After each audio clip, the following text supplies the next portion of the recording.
Indian super ലീഗിൻ്റെ ഈ സീസണിൻ്റെ group stage മത്സരങ്ങൾ അവസാന ഘട്ടത്തിലേക്ക് കടക്കുകയാണ്. കേരള ബ്ലാസ്റ്റേഴ്സ് പ്ലേ ഓഫിലേക്ക് യോഗ്യത ഉറപ്പിച്ചു കഴിഞ്ഞു. ബ്ലാസ്റ്റേഴ്സ് ആരാധകർ വലിയ ആവേശത്തിലുമാണ്. ക്യാപ്റ്റൻ കൂടിയായ അട്ടിയാൽ ലൂണ തിരിച്ചെത്താത്തത് ബ്ലാസ്റ്റേഴ്സിന് വലിയ വെല്ലുവിളി തന്നെയാണ്. മുന്നോട്ടുള്ള മത്സരങ്ങൾ കടുത്ത പോരാട്ടം തന്നെ നടക്കേണ്ടിയിരിക്കെ ഡിസംബർ മുതൽ പരുക്ക് കാരണം പുറത്തിരിക്കുകയാണ് അദ്ദേഹം. ലൂണ വന്നാൽ പ്ലേ ഓഫിൽ ബ്ലാസ്റ്റേഴ്സിന് അത് വലിയ ഊർജ്ജമുണ്ടാക്കും. ലൂണ ഇപ്പോഴും 100% ഫിറ്റല്ല. അതുകൊണ്ട് അത് പരിശോധിച്ച ശേഷം മാത്രമേ കളിക്കുന്ന കാര്യം തീരുമാനമെടുക്കൂ. നിലവിൽ 3 മഞ്ഞക്കാർഡുകൾ വാങ്ങി നിൽക്കുകയാണ് അദ്ദേഹം.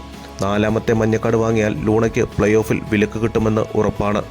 കേരള ബ്ലാസ്റ്റേഴ്സിൻ്റെ പ്ലേ ഓഫ് സ്ക്വാഡിൽ ക്യാപ്റ്റൻ അട്ടിയാൽ ലൂണയെ പരിശീലകൻ ഇവാൻ ഉൾപ്പെടുത്തിയിട്ടുമുണ്ട്. ലൂണയുടെ തിരിച്ചുവരവനായി കാത്തിരിക്കുകയാണ് ആരാധകർ. പ്ലേ ഓഫിൽ കളിക്കുമെന്ന പ്രതീക്ഷയോടുകൂടി ഇതുപോലെയുള്ള ഏറ്റവും പുതിയ വീഡിയോസുമായി കാണാം. കാത്തിരിക്കാം. Talk by Haris.